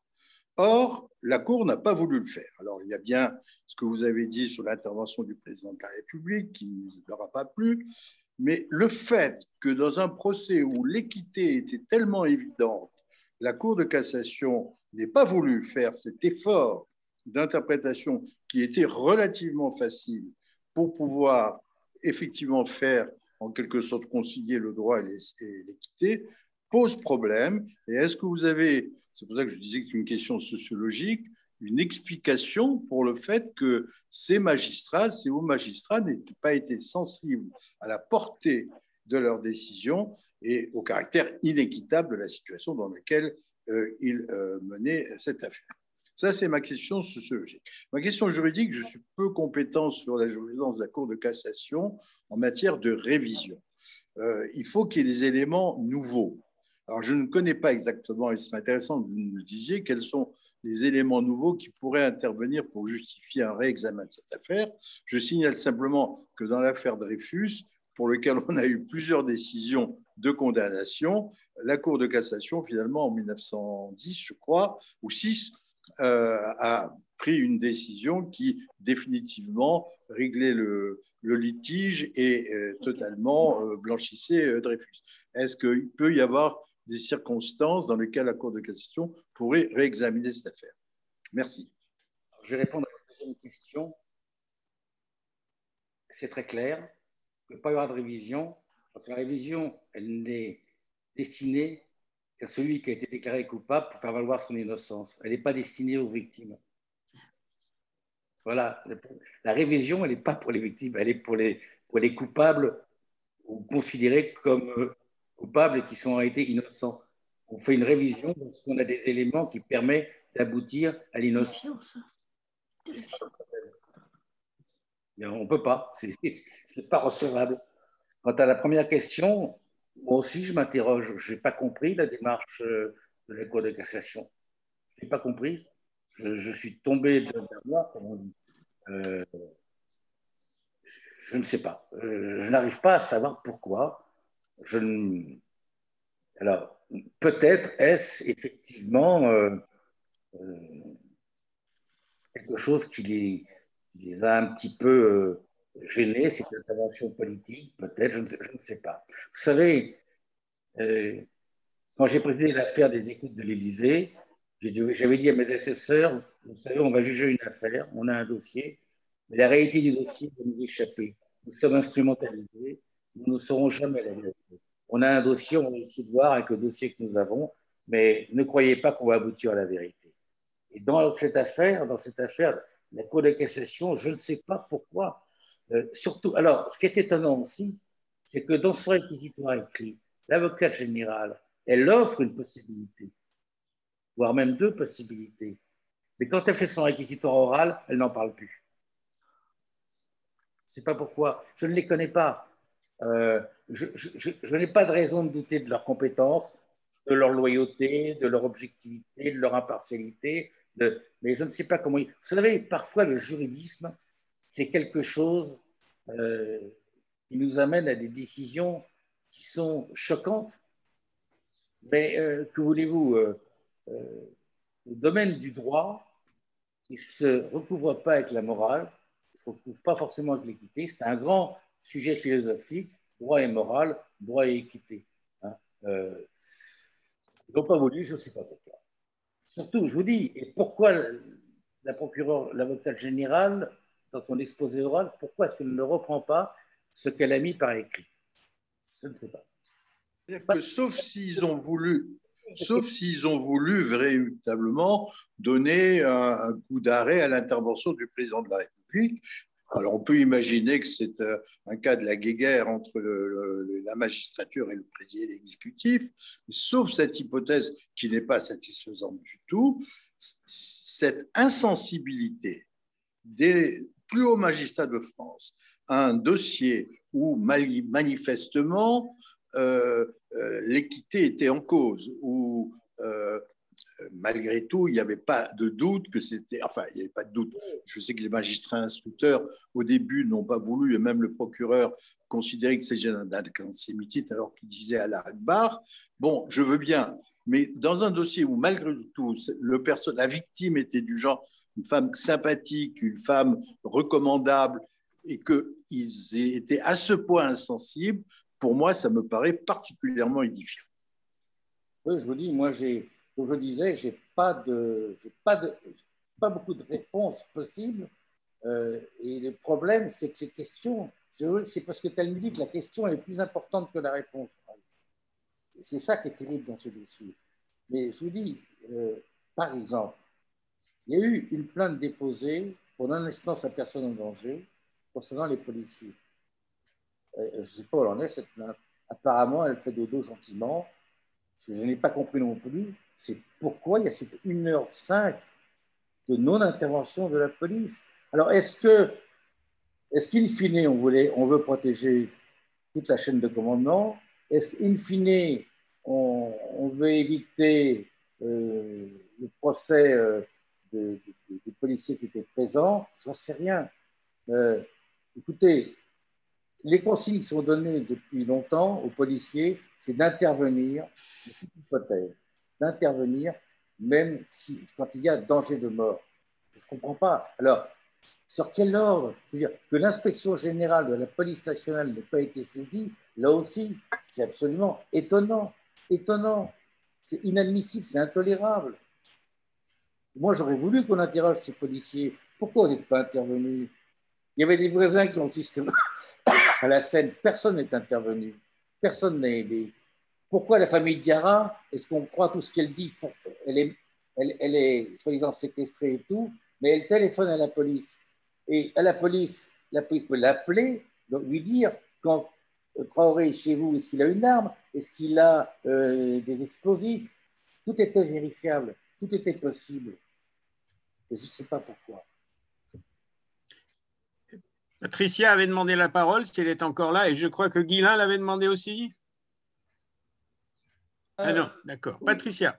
Oui, j'ai baissé la main parce que ma question, c'était justement sur la possibilité de porter plainte contre la police et M. Cross vient d'en parler. Très bien. Je ne sais pas qui a été décidé. Très bien. Qui veut la parole?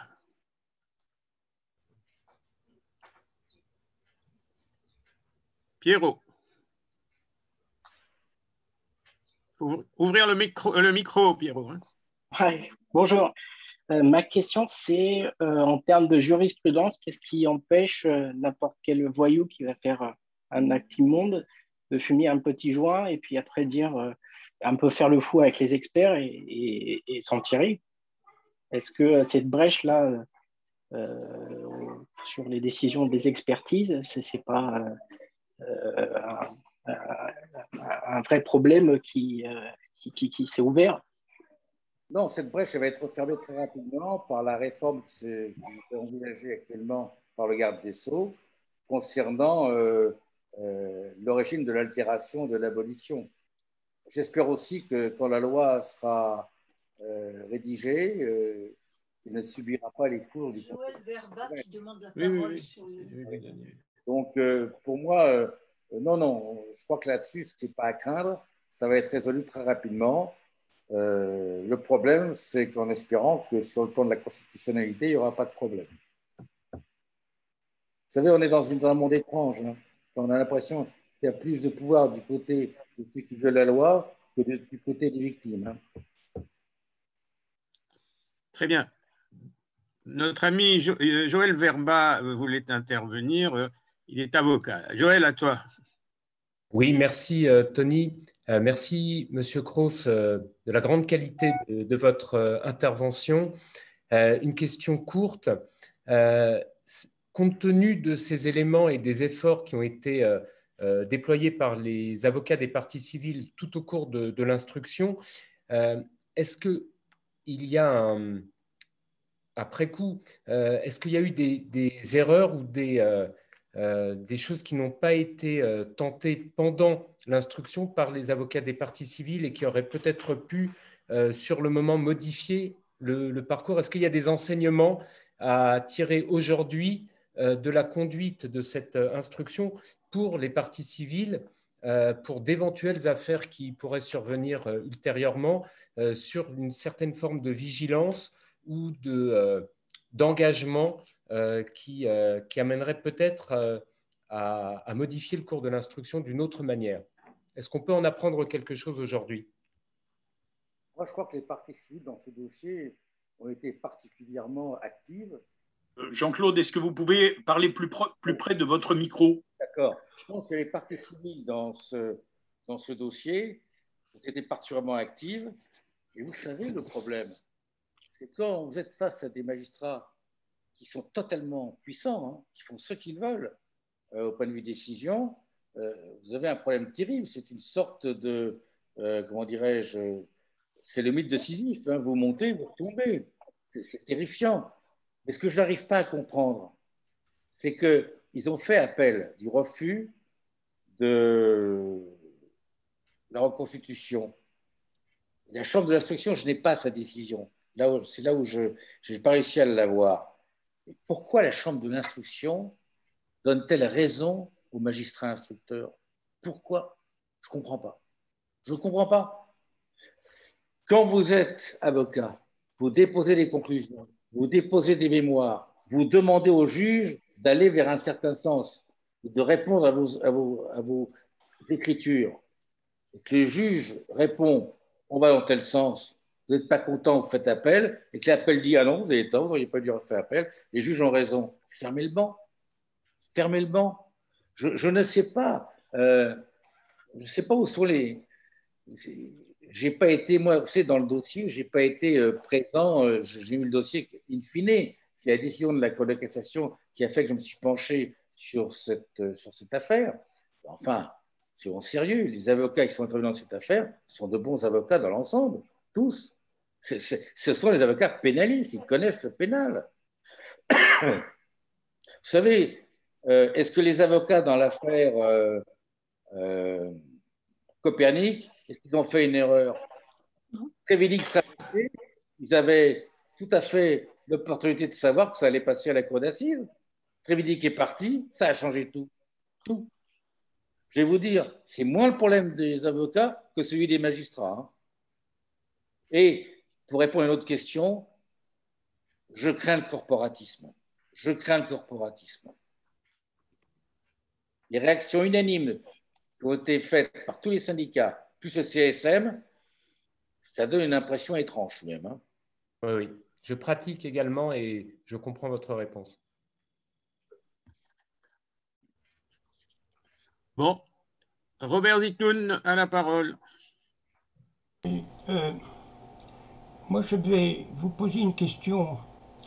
Robert, on ne te voit pas très bien. Est-ce que tu peux, je ne sais pas, manœuvrer ton écran? Voilà, c'est mieux. Je vais vous poser une question d'ordre un peu médical.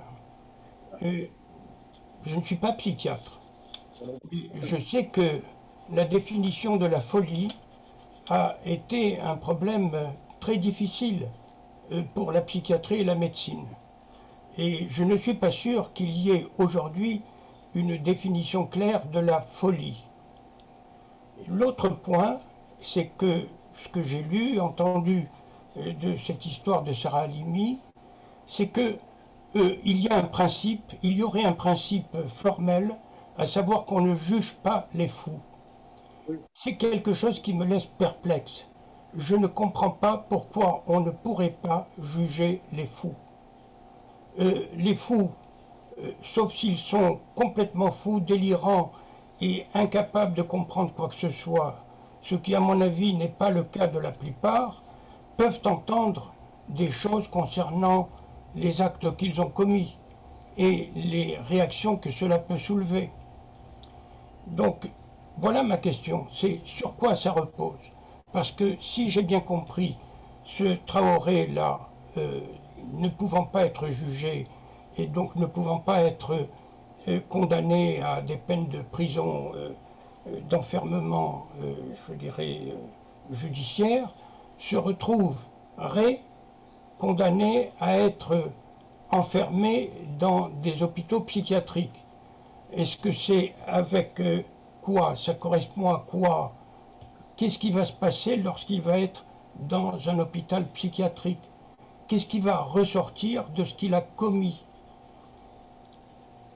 Mon problème est clair, c'est que je ne crois pas que quelqu'un ayant commis un tel acte, même sous l'effet de la drogue et même s'il a un fond psychiatrique, soit absolument imperméable à la conduite d'un procès et ensuite à la mise en évidence de ce qui est de l'ordre du bien et de l'ordre du mal.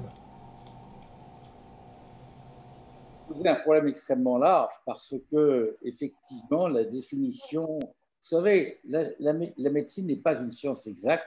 Je dirais que la psychiatrie encore moins. Parce que n'oublions pas qu'il y a des écoles de psychiatrie, il y a une idéologie médicale en relation avec la psychiatrie. Je me souviens que lorsque j'étais, je reviens à cette idée, juge aux affaires familiales, j'allais à des colloques où il y avait beaucoup d'experts. Et il y avait des experts d'écoles différentes, notamment sur les problèmes de garde d'enfants, de parentalité et tout. Et parfois, j'entendais 2, 3 experts. Et quand passait le premier expert, je me disais, oh là là, il a raison, c'est intéressant, vraiment, c'est remarquable. Hein. Puis arrivait le deuxième expert qui disait le contraire de ce que disait le premier. Et je me disais, purée, c'est vraiment remarquable, ça. Il a raison. Puis arrivait le troisième qui était encore une autre tête, et je me retrouvais avec, mais qu'est-ce que je dois choisir? Qui a raison? J'en sais rien. Je n'en sais rien. Alors, en France, ça a toujours été, on ne doit pas juger les fous, effectivement. La chambre de l'instruction, vous savez, la réforme Dati a permis à ce que les victimes puissent avoir un procès malgré tout, qui ne soit pas le procès d'assises. Le procès qui se passe dans la chambre de l'instruction dans le cadre de la loi Dati, c'est un véritable procès de irresponsabilité dans la chambre de l'instruction. Le mis en examen, il est présent, son avocat est présent, les parties civiles sont présents, le conseil des parties civiles est présent, les experts psychiatres qui ont concouru aux différentes expertises sont présents, doivent s'expliquer. Et c'est là d'ailleurs au cours de cette audience que le docteur Bensoussan a dit « Ah oui, je me suis trompé sur le diagnostic, je reviens sur mon diagnostic ». C'est au cours de cette audience.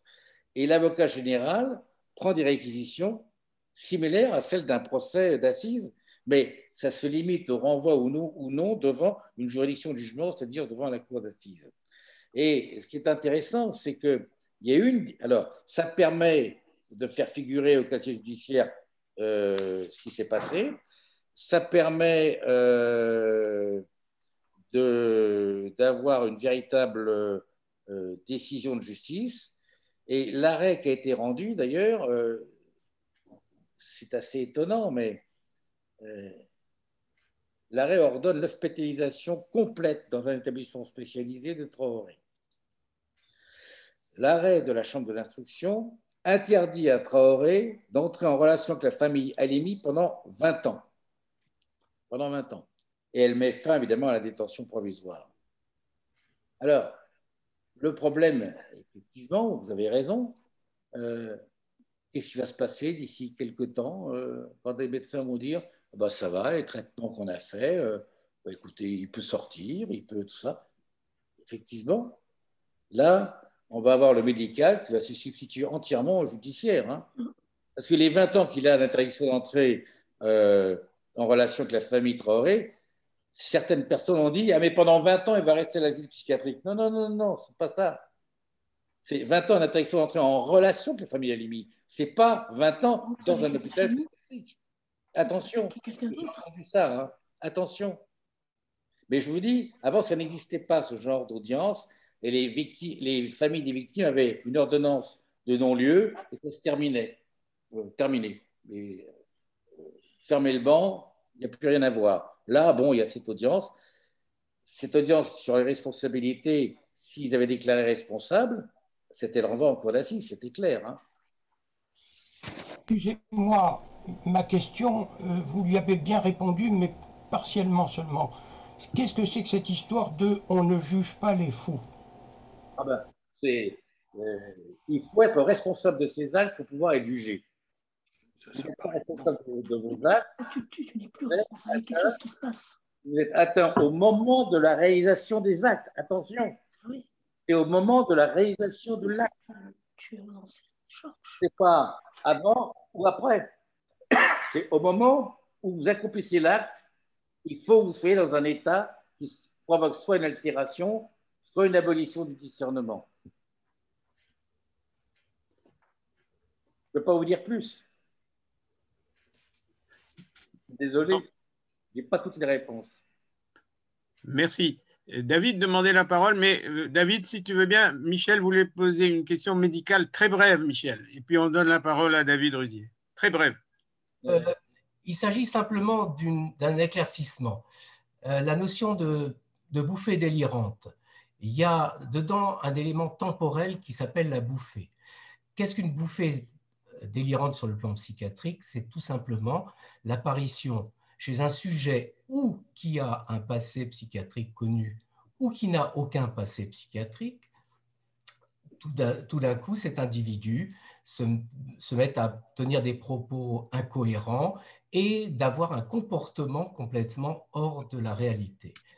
En l'occurrence, dans le cas précis de ce Traoré, il est évident qu'il n'avait aucun passé psychiatrique connu, et deux, la préméditation de son acte, le côté antisémite, le fait qu'il ait prononcé le nom d'Allah Akbar après son acte, justifie de facto le fait qu'il était responsable médicalement. Alors là, j'ai un problème, docteur Michel. J'ai un problème parce que, voyez-vous, comme quoi, regardez la médecine. Moi, c'est un médecin remarquable d'ailleurs, à la retraite, hélas, qui nous pose la question. Le problème là, c'est qu'ils sont tous d'accord, les experts psychiatres sur la bouffée délirante, ils sont tous d'accord. L'un dit simplement, cette bouffée délirante, elle n'entraîne pas l'abolition, elle entraîne une altération. Monsieur le juge, moi, je suis même surpris qu'il soit d'accord là-dessus, parce que je vous ai rappelé que Traoré, une fois qu'il a accompli son acte, tranquillement, il fait ses prières, les policiers interviennent, il se laisse interpeller, il ne réagit pas, il n'a aucune réaction. Et je vous ai rappelé, je pense que c'est exact, ce qu'a dit l'ancien magistrat, j'ai oublié son nom, Nachter, qui dit, pendant 5 heures, il est tranquillement sur un banc au commissariat et personne ne s'occupe de lui. Entre parenthèses d'ailleurs, pourquoi est-ce que ce n'est pas la brigade criminelle qui est chargée de l'affaire dès le départ? C'est étonnant aussi. Ils sont vraiment plus formés que les commissariats. Voilà. Donc, je n'ai pas d'autres éléments à apporter, mais je vous dis, Michel, sur la bouffée délirante, là, les 7 experts sont d'accord. Je m'incline, mais il m'a semblé que le docteur Bensoussan était, semble-t-il, récemment revenu un peu sur son diagnostic initial. J'en terminerai. Ah oui, le diagnostic de la maladie. Oui. Pas sur la bouffée délirante, sur le diagnostic de la maladie. Merci à vous deux. David Ruzier. Oui, je voudrais rappeler la prise de position initiale. Je précise que je ne fais pas de politique, mais il faut se souvenir que dans certains milieux, on veut éviter tout rapprochement entre l'islam et l'antisémitisme. Et je voudrais rappeler la prise de position du chef du gouvernement de l'époque, Jospin, qui, lorsqu'on lui disait, vous voyez ce qui se passe dans les banlieues, etc., cet antisionisme, antisémitisme et qui se développe dans les milieux musulmans, etc. Et la réponse était non, non, non, non, vous confondez avec la misère, c'est la misère qui crée une fausse jalousie vis-à-vis des Juifs, etc. Je pense que finalement, quelque chose de mauvais va aboutir à quelque chose de bien, puisque la réforme législative qui se prépare va permettre d'éviter qu'à l'avenir, la Cour de cassation fasse la même erreur. Je pense que les magistrats ont peut-être, et ils ont tort, je partage tout à fait le point de vue qui semble général dans l'auditoire aujourd'hui, l'erreur commise par les magistrats de la Cour de cassation, je pense qu'ils ont eu peur qu'on les accuse par une décision de principe, parce qu'à ma connaissance, ce serait la première fois que dans une affaire, je dirais, largement connue, un musulman profère des paroles antisémites. Donc, ils n'ont pas voulu prendre cette responsabilité. Et je rapproche donc ça de l'erreur commise dans certains milieux politiques où on ne voulait pas non plus, il y a quelques années, admettre que malheureusement, dans la plupart des milieux musulmans, il y avait un antisémitisme larvé. En ce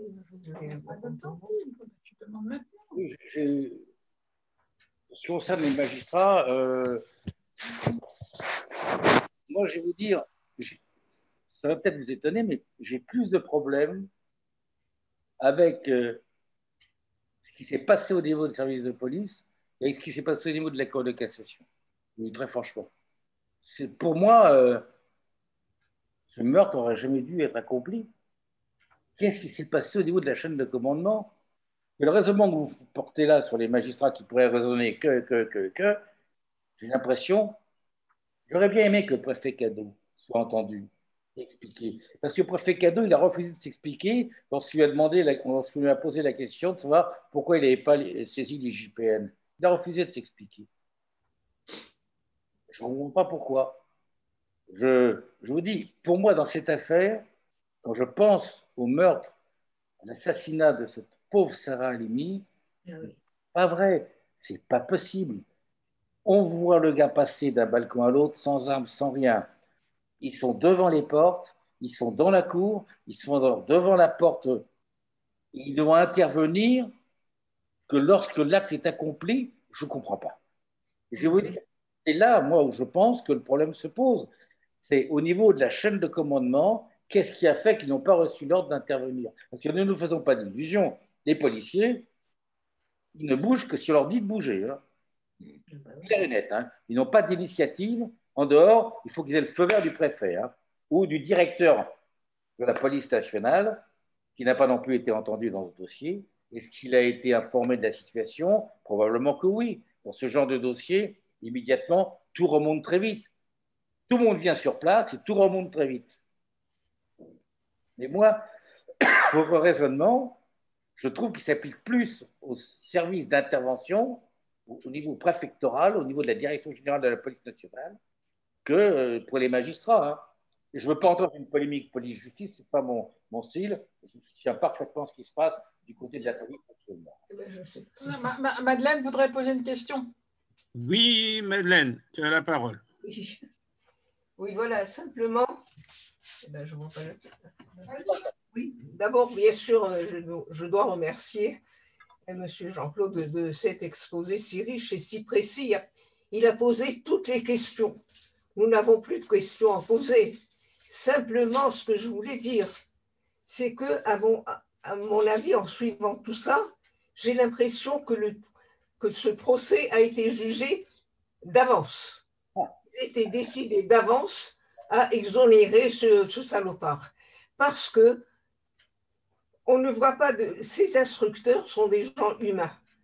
Ils peuvent se tromper, ils peuvent changer d'avis. Là, ils ne bougent pas. On est devant un mur, on doit l'exonérer de toute façon, quoi qu'il arrive, devant toutes les cours, la première, la deuxième, la troisième, la cour de cassation, les expertises. Donc, c'est comme si on avait eu, dès le départ, pris la décision d'exonérer M. Traoré de toute responsabilité, bouffée délirante, pénale, etc., etc. Alors, moi, je me pose la question si, au-delà du politique, il n'y a pas eu cette décision dès le départ et on est arrivé jusqu'au bout. Madame, votre réflexion, elle est remarquable. Elle est remarquable parce que c'est ce qui a été la réflexion de M. Machter devant la commission sociale du Sénat. C'est ce qu'il a dit, c'est ce qu'il a soutenu.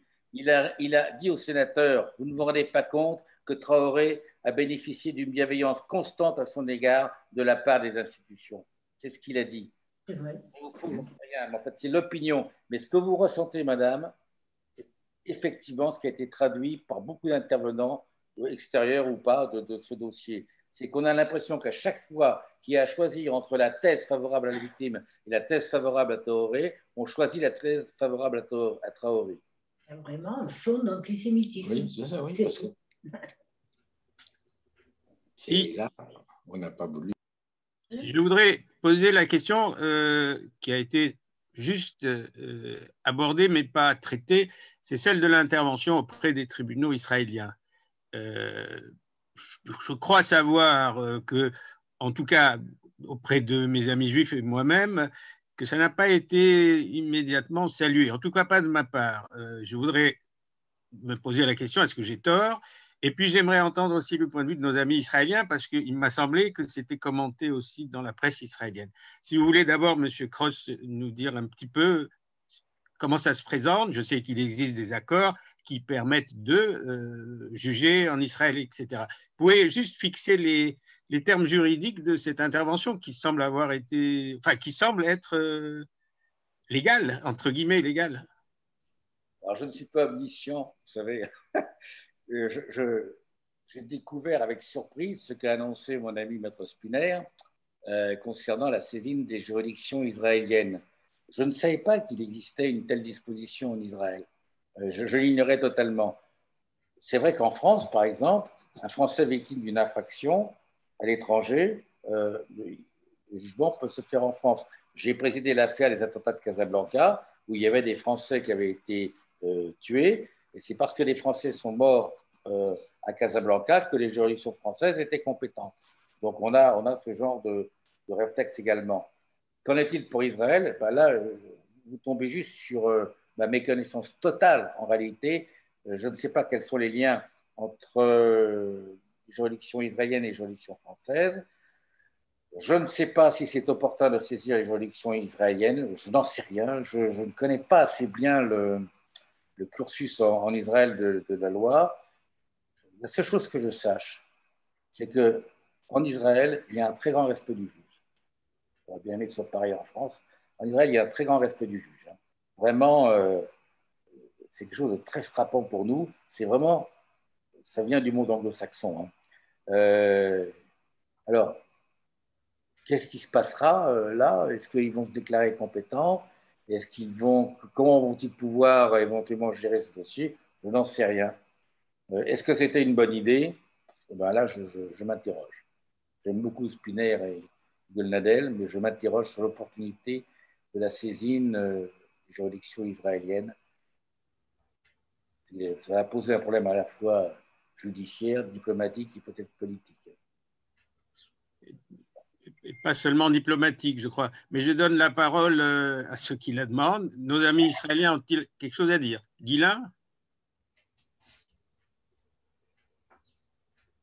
Ouvre ton micro, Guylain. Voilà. En fait, ce que je voudrais dire, c'est que d'abord, je n'ai pas eu véritablement ou lu de réaction importante. La batterie.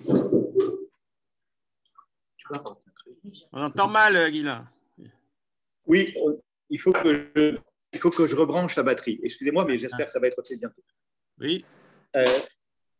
J'étais en train de dire que je n'ai pas vu ou lu de réaction importante dans la presse israélienne sur cette question-là. Cela a été évoqué, bien entendu, en temps et en heure, mais il n'y a pas eu beaucoup de réactions écrites sur ce sujet.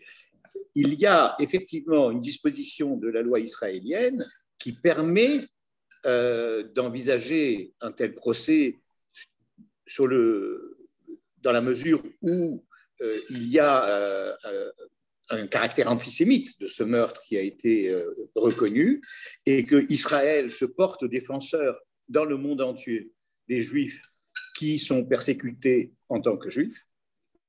Et je trouve que c'est une disposition importante. Est-ce que sur un plan pratique, les choses pourront se réaliser facilement? J'en doute beaucoup. Je ne crois pas que la justice française ou que la diplomatie va s'en mêler, certainement, collaborera forcément de manière spontanée et efficace à ce procès. Il a été aussi évoqué l'appel à la Cour de justice européenne. Je ne sais pas ce qu'il en est de ce point de vue-là, mais au regard de ce que je sais. Et après avoir entendu tout ce que Jean-Claude a dit aujourd'hui, il me paraît évident que le procès a été volé. Il y a eu un kidnapping sur le procès de l'affaire Sarah Halimi.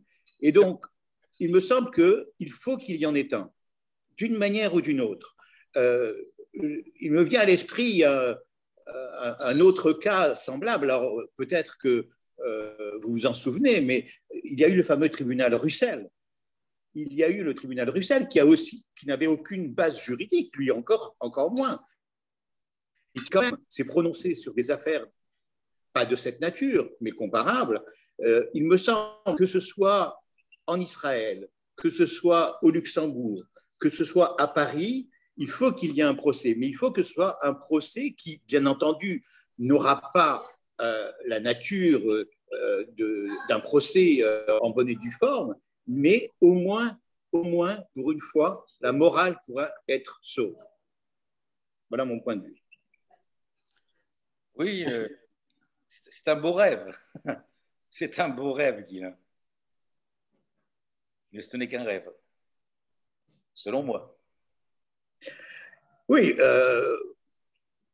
peut-être, mais moi j'ai eu très fort le sentiment lorsque la Cour de cassation a rendu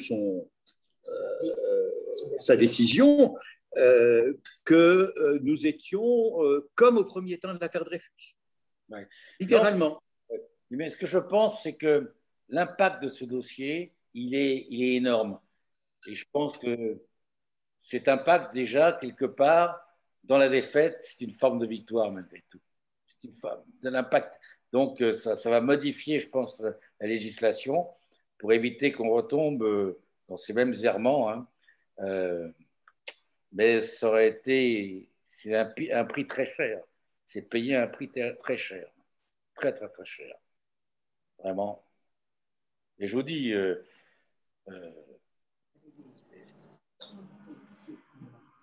Oui, je sais. Tu connais l'histoire. La justice, elle est parfois difficile à cerner, à comprendre.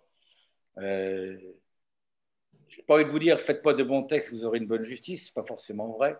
Mais personne n'a pensé, au moment où ce texte a été créé, personne n'a pensé aux errements que ça pouvait mener. Hein. Là, quelque part, ce dossier aura eu son impact. Et un impact auprès d'une vie humaine, ça passerait bien. Hein. Merci. Je crois que Raphaël, à nouveau, veut intervenir et ça serait la dernière question. Moi, j'ai une... Oui. Il y a une hypothèse qu'on n'a jamais soulevée. Peut-être que ce monsieur Traoré était un indique de la police et que c'est pour ça qu'on le protège du début jusqu'à la fin. Après tout, qui était Traoré? Pourquoi cette protection? Non, je ne pense pas. Écoutez, très sincèrement, je ne pense pas. Mais ça peut expliquer pourquoi on le couvre du début jusqu'à la fin. Avec la condamnation, et ça ne serait pas un indique très, très bien protégé. Hein. 20 condamnations. Hein. Il est condamné, mais il n'exécute jamais sa condamnation et il continue tout le temps. Il a exécuté. Il y a un certain nombre qui ont été exécutés. Mais il a bénéficié des remises de paie, il a bénéficié de beaucoup de choses. Hein. Pas, non, moi, à mon avis, ce n'était pas du tout. Non. C'est pas comme ça que ça marche. Hein. Non. Ça n'a rien à voir avec ce qu'a déclaré le préfet Bonnet à propos de la rue des Rosiers. Hein. Ce qui est terrifiant aussi, entre parenthèses. Pardon. Je crois que Raphaël veut intervenir et ça sera la dernière question. Oui, je serai bref, mais puisque vous demandiez qu'on donne un avis sur le recours à d'autres juridictions pour faire juger M. Traoré, en ce qui concerne le recours à la Cour européenne des droits de l'homme, c'est un recours parfaitement concevable. Avec M. Croce, je suis assez sceptique sur les chances de succès devant la Cour. Parce que finalement, je ne suis pas sûr que la Cour veuille se mêler du fonctionnement détaillé de la justice française dans ce cadre-là. Il faudra avoir des arguments en béton pour essayer de faire valoir nos thèses devant la Cour européenne des droits de l'homme. Alors, en ce qui concerne Israël, alors là, je voudrais donner un argument d'opportunité contre le recours à cette juridiction, pour deux raisons. Outre que je ne sais pas comment les choses se passeraient devant les juridictions, ou même trois raisons. La première, c'est que je n'imagine pas qu'on ait la possibilité en Israël d'obtenir l'extradition de M. Traoré en Israël. Je veux dire, c'est totalement inconcevable. Donc, ce sera un procès probablement un peu moral, mais qui n'aura pas d'effet concret en ce qui concerne l'auteur de l'assassinat. Le deuxième argument, c'est que ce type d'intervention se rattache à une conception qu'on appelle la compétence universelle. C'est-à-dire que certaines juridictions de pays étrangers, dans le cas Israël, se considèrent compétents même pour des événements qui se passent ailleurs, et en particulier pour tout ce qui concerne les Juifs à travers le monde. Et personnellement, je me méfie beaucoup de la compétence universelle, puisque je rappellerai que certains tribunaux belges, je crois il y a une dizaine ou une quinzaine d'années, ont utilisé ce principe de la compétence universelle pour juger des soldats ou des hommes politiques israéliens pour crimes contre l'humanité dans leur comportement vis-à-vis des Palestiniens. C'est une technique qui me paraît dangereuse. Et troisième raison, en opportunité, je crains les conséquences que ça aurait sur le débat de la double allégeance des Juifs français à l'égard d'autres pays. Voilà. C'est pour cette raison que je comprends que Matt Spinner ait envisagé cette solution, mais que pour ma part, je vois que cette solution a pas mal d'inconvénients. Merci. Dernier mot à M. Cross, qui va conclure aussi. M. Cross, à vous la parole. Écoutez, cette affaire Halimi, je pense qu'elle va rester très prégnante au sein de la communauté juive, qui est très attentive à ce qui se passe en matière de justice. Je crains malheureusement que ça ne soit pas la dernière affaire, malheureusement. Et je crois qu'il va falloir que les tribunaux français soient véritablement très vigilants et, je dirais, répressifs. Vous savez, lorsque j'étais à Bobigny, au parquet mineur, on avait une législation qui disait que lorsqu'il y avait des violences exercées à raison de l'origine des gens, il fallait que ce soit une circonstance aggravante.